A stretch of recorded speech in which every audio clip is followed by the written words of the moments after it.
Good old Cambodia, the land of the Khmer. Brand spanking new airport. Got the flag there.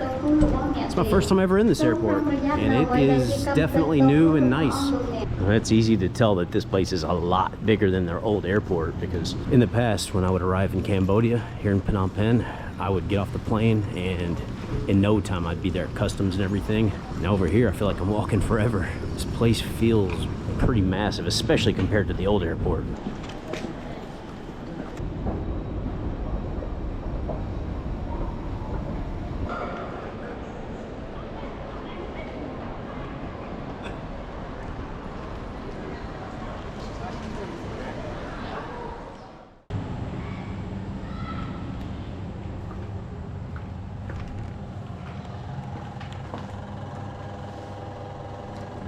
Not too shabby. Not too shabby at all. Yeah, guys, it always feels so good to be back in Cambodia, especially here in Phnom Penh. And I'm gonna go just kind of hang around the area and just kind of share the good vibes of this place with you all. I'm up here on my balcony. I've got a pretty nice view. You can see all the random bars and cafes and hotels and stuff. See Tent City over there. That's a little market area. So let's head down and take a closer look. All right, guys, so here we are in Phnom Penh, just hanging out, standing in the middle of the street like a lunatic. Probably gonna get hit by a car. Actually, I'm just messing around because usually this is a very busy street, but on the weekends they shut it down and allow it for pedestrian use. And as you can see, it gets very festive over here. This is how the road usually looks. And it's just an awesome, awesome place. Even if you're solo, it's just so easy to meet people. Just give somebody a smile, say hello, and you'll meet people from all different countries as well. But before we get into you know, all of this beautiful madness, I want to kind of talk about this place geographically, because Phnom Penh sits at a very interesting point in terms of its geographical location. So let's go over here. You can see a lot of water out here. What you're looking at is some massive rivers. What's interesting about this place is that geographically it sits at the confluence of 3 different rivers, and what you see right here, where the whole riverside action is going on, the whole riverside walk, this is called the Tonle Sap River. Now if you look out there where you can see the ferries, see them pulling up there to that little peninsula looking thing, well, that's a point, that's the exact point where this river, the Tonle Sap, meets the Mekong River.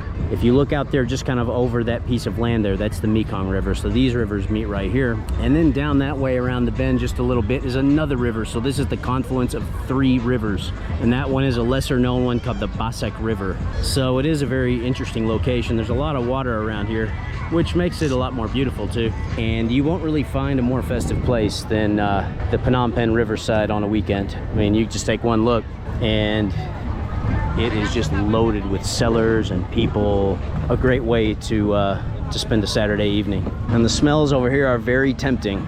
They're selling all types of food. Not sure what that is. Obviously we got some various eggs and some kind of a pot full of goodies there. Got some kind of plants covered in flies, but you can see beverages, everything from fruit juice to milk, lots of soft drinks, energy drinks, and the good smelling stuff is coming from guys like this. Got the grill going, barbecuing some squid and some shrimp. Puts off a very nice smell. Got some nice sausages cooking on these hot stones here. Those smell good as well. I'm kind of tempted to get one. I might get one here in just a minute. These little kids are eyeballing me. Hello. All kinds of jewelry and fake gold and stuff like that. Saw glasses, sunglasses. So I mean, there's a wide variety. Of course, food is the most prevalent thing, but besides food, you'll see a whole lot of other stuff too. Oh, the bird lady here, wow. But yeah, guys, I mean, the title of this video, Why I Love Phnom Penh, and I love Cambodia as a whole, but I mean, this place just hits you with so many different visuals and feelings. It's such an interesting culture. The people are unbelievably friendly, and I just feel like there's so much to see and experience here. I haven't really scratched the surface on it.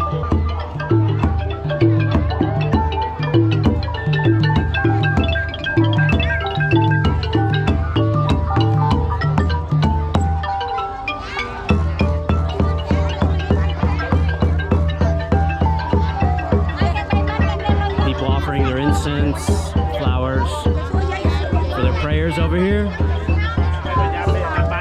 No birds today. Oh, okay, okay. Maybe next time. Thank you, though. Yeah. A lot of birds for sale over here. Quick interruption, guys. As you all know, I travel a lot. I'm not some sort of polyglot or anything, and fortunately, most places I go, I can find people who speak English relatively easily. That said, I do think it's important to learn a foreign language. The language I chose to learn is Mandarin. Initially, what drew me to it were the beautiful characters used in the language. There was something artistic and mysterious about them. Finally, living in China was the chance I needed to really dive into the language and start putting it to use. I think all of us should learn a foreign language. If nothing else, it's great exercise for the brain. But more than that, being able to communicate with people in a foreign language is an amazing feeling. Mandarin is a great choice because it's one of the most widely spoken languages in the world. Let's take this trip to Cambodia, for example. There were a few occasions where I encountered a local who couldn't speak English, and I can't speak Khmer, their language, so I tried Chinese, and on occasion, they could speak Chinese, so it still came in very handy. That's why I recommend you all to check out my sponsor, Excel Mandarin, and sign up for a free trial lesson. You can learn Mandarin from the comfort of your own home. They have a friendly team of bilingual teachers who are native Mandarin speakers, and they can guide you in learning Mandarin in a fun way. Learning from books or websites is good, but limited. Studying with real people who give you personalized attention and guidance will speed up the learning process and have you conversational in no time. So check them out at excelmandarin.com and sign up today. They have a comprehensive website and learning resource center as well as 24/7 support. So turn off the depressing news for a while and spend that time doing something useful and fun, something that will benefit you in the future. Check them out at excelmandarin.com, sign up for a free lesson, and give it a shot. You literally have nothing to lose, but potentially a whole lot to gain. excelmandarin.com. All links are below, and make sure to tell them that Mr. Chopsticks sent you, and they'll make sure to take good care of you. Okay, now back to the video. And get a load of this, guys.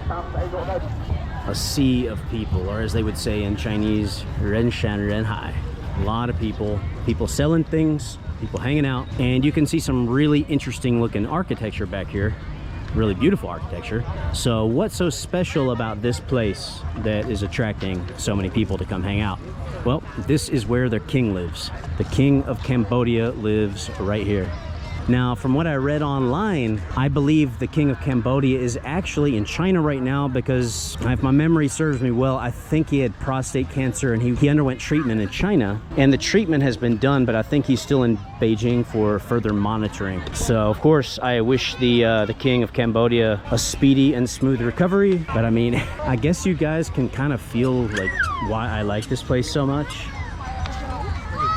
It's literally impossible to get bored over here. There's so many tasty treats. And like I said, just the atmosphere is great. You've got this awesome looking architecture over here. I mean, you're literally at the royal palace of Cambodia. And then just across the street there, that main road that they shut down for the weekend. Yeah, today basically we're just hanging out, and I'm kind of just trying to share with you guys kind of what draws me to Cambodia, why I like it, different things I like, and kind of let you guys get a piece of the experience.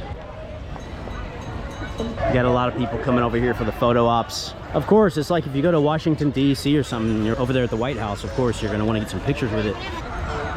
Get a load of this, though. There's birds all over the top of it, on all those spires. Must be 1,000 birds up there. Hello, how are you? Susade.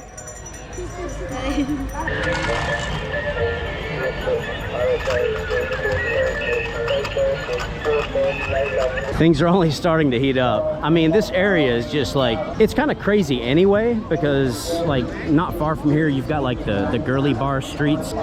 You've got tons of like hotels and different types of restaurants. A lot of tourists end up over in this area. So it's always kind of chaotic, but it's just like super interesting and fun. But on the days where they shut this road down, the area takes on a completely different different feeling and atmosphere because the whole area turns into one huge pedestrian area, and it becomes, you know, a very family-friendly environment. Because some of these streets down here are not necessarily family-friendly. You know, you got all the bars with the girls and stuff like that. But when this opens up, it's just markets and like people hanging out, bringing their kids. Totally family-friendly. And this is all the main drag. You won't see any of those girly bars out here. But yeah, I mean, it's the golden hour right now, the hour of sunset, and things are literally just getting started. Hey, it's like Cambodian tanghulu. It's a very popular treat in China. They put it in this candy coating and it gets kind of crispy. It's very tasty, but it's a little bit hard on the teeth. These sausages are everywhere. And if you ever come to Phnom Penh, one thing you'll always see is that you see this like ledge right here that kind of separates the river walk from the big downhill slant to the river. It's the perfect bench / picnic table. You'll always see people sitting on here. Some are just hanging out and stuff, but like I said, it's basically their community picnic table, and it goes on and on, like as far as the river walk, so you can always find a seat. And usually these parts would be open, but you know, like I said, it's Saturday evening, they've closed the street down, so everybody's coming out.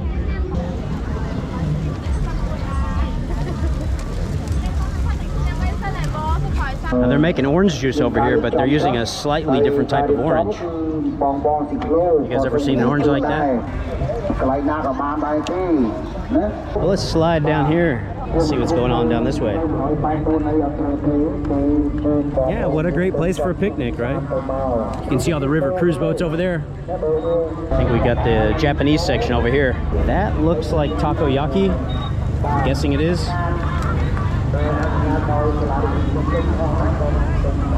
Wow, they're out here selling very fresh honey. Look at this. So they got the honeycomb over here. Just jarring it up. Wow. Wow, that's pretty cool.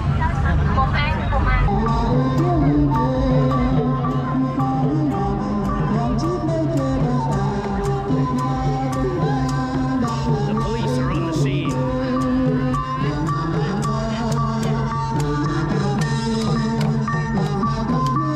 This guy's going for it.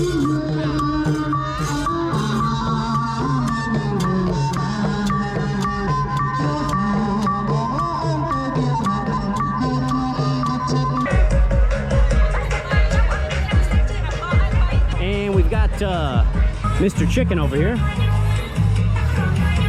That's why Mr. Chicken is here, because they are selling Noor food products. Hey buddy, hello, hello. I guess it's some kind of like chicken flavoring seasoning or something like that. Any of you guys ever had Noor in the past? Let me know in the comment section below. I personally haven't. The area we've been covering so far was down that way. Now as you get up this way, you start getting to a lot of the, you know, the travelers and the backpackers quarters. You've got hotels everywhere. This is a hotel, on the next corner is a hotel, and on every little side street it's filled with little hotels and hostels with a very wide range of quality. You got some places that are really nice, then you got some places that are just bottom of the barrel, dirt cheap. You know, the type of place that when you're backpacking across the world on a shoestring budget and every dollar counts and you need a room, you can get something for under 10 bucks. And if you're willing to get like a shared room, like a dormitory kind of thing, you can even get it for way cheaper. The kids are all going crazy for this guy right here. They can't get enough of him.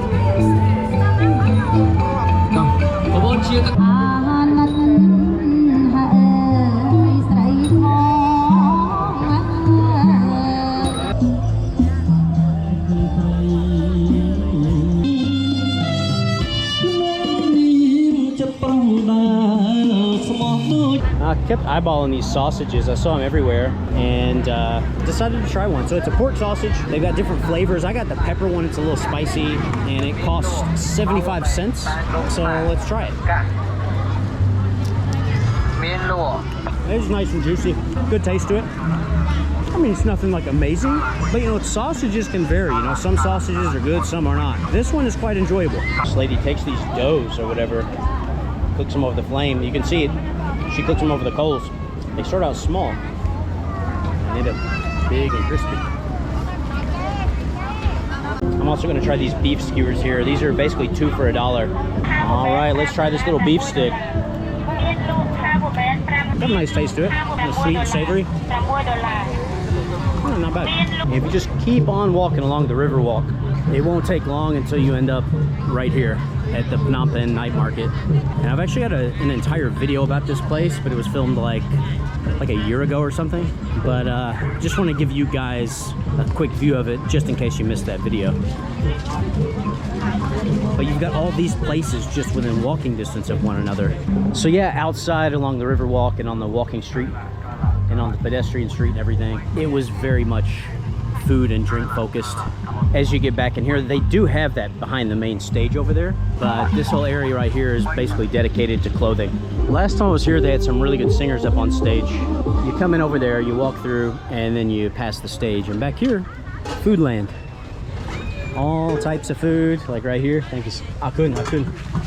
And as if we didn't have enough food options in this video, you come back here and basically this whole area is surrounded by food. Gotta take a look at this dude. He is totally wasted.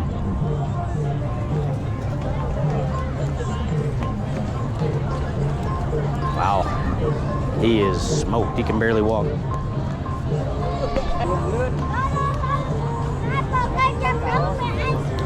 This is my friend from Cambodia. Yes. What's your name? My name is Faisal.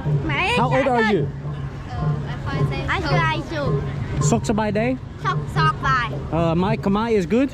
Good. Yes. Oh, thank you. How do you say good in Khmer? Khmer.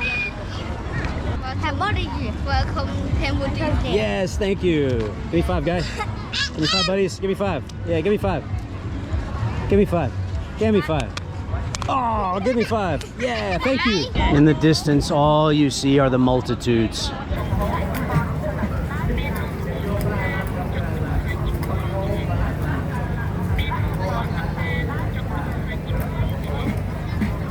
All right, guys, well, that's pretty much gonna wrap things up. This is the general area that I wanted to show you all, and I feel like you got a pretty good feel for it. Hope you enjoyed this little walking tour of the riverside area of Phnom Penh. If you enjoyed the video, please make sure to like, comment, and subscribe. Got a lot more adventures coming up from locations all around the globe. So guys, take care, and we will catch you all in the next video. Chom replea. Adios.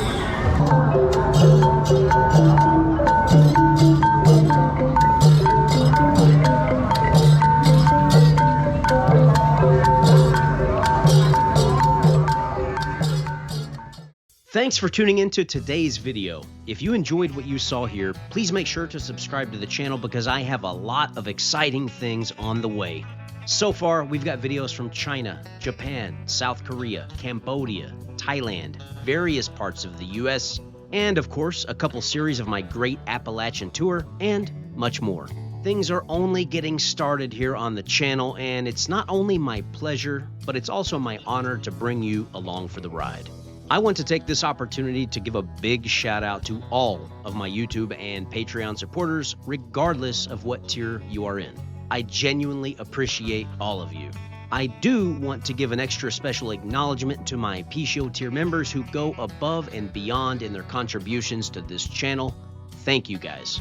And then last but not least, I want to give a big shout out to my top tier supporters. Lee, Martin S., David is Dawe, and Monster Glow for their extreme kindness and support. With this kind of support, there's a possibility that maybe one of these days I'll be able to commit to doing this full time. Yes, that would mean living on the road and taking you all to places all around the globe and giving you honest, unbiased content from countless locations, most of which tend to be off the beaten path. So with that said, we will see you all in the next video. What do you look for beyond the sea, grasshopper?